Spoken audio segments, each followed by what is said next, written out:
Afternoon, 9th class students. Today we will start with the poem Daffodils, which is in the first term syllabus of your class. Poem number 6, page number 26. So let's start. I wandered lonely as a cloud that floats on high over vales and hills. I is used for the poet. Poet is using this pronoun for himself, that he was wandering. Wandering means moving here and there. Lonely means alone.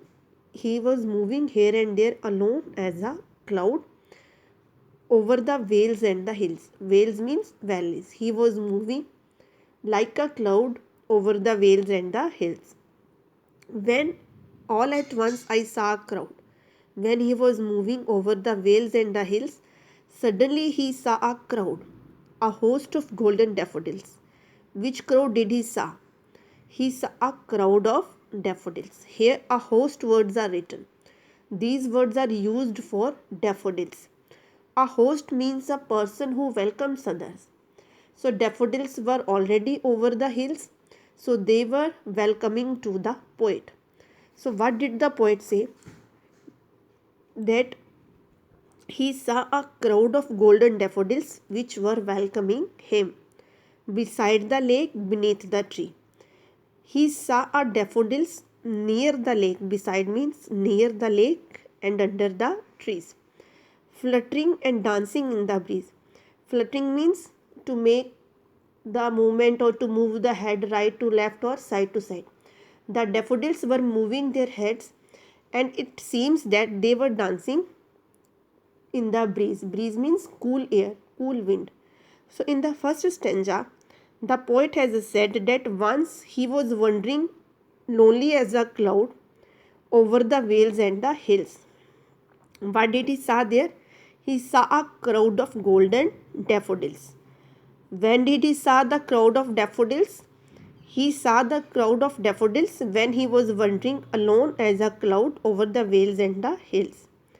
Where did he saw a crowd of daffodils? He saw a crowd of daffodils near the lake, beside the lake, beneath the trees, and were dancing in the breeze. Now come to the second stanza. Continues as the stars that shine.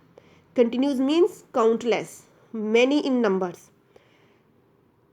And twinkle on the Milky Way. Twinkle also means shine.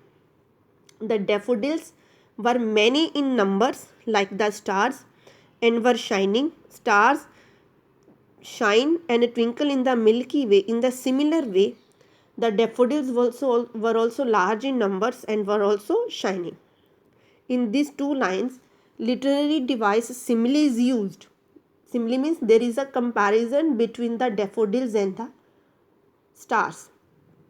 They stretch in never-ending line. They here means the daffodils. Stretched means spreaded. The daffodils were spreaded in never-ending line. Means the poet was unable to see the end of the line. They were many in numbers. They were countless in numbers. Along the margin of a bay. Margin means bank. Bay means lake. Again the poet is saying that he saw a countless never-ending line of the daffodils on the bank of the lake. 10,000 saw I at a glance. Glance means look. In his single look, he could see 10,000 daffodils tossing their heads in sprightly dance. Sprightly means full of happiness. Tossing means moving their head side to side. What could he see? That he could see 10,000 daffodils in his single glance, which were tossing their heads and were dancing full of happiness.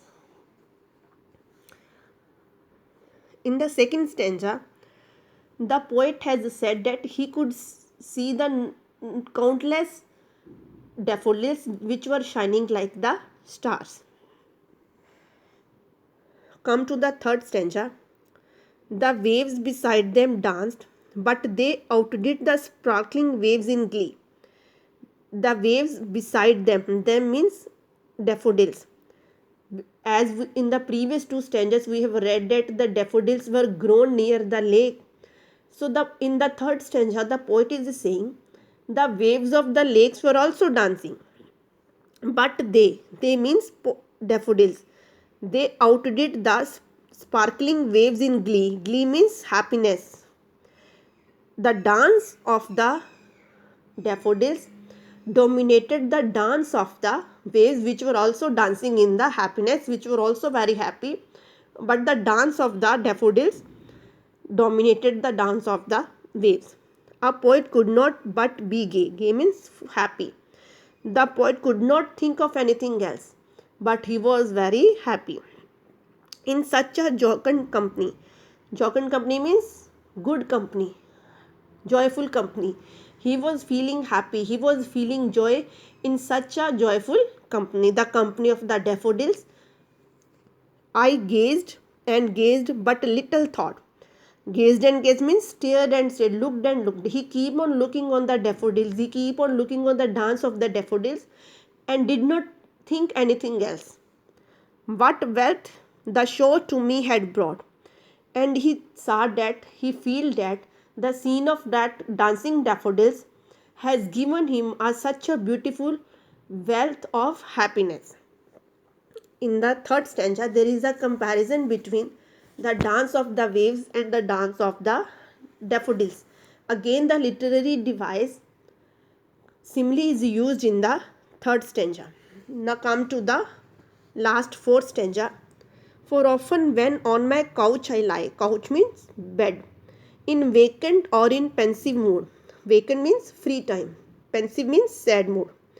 They flash upon that inward eye. Inward eye means in my mind, in my imagination, which is the bliss of solitude. Solitude means loneliness. Bliss means blessing.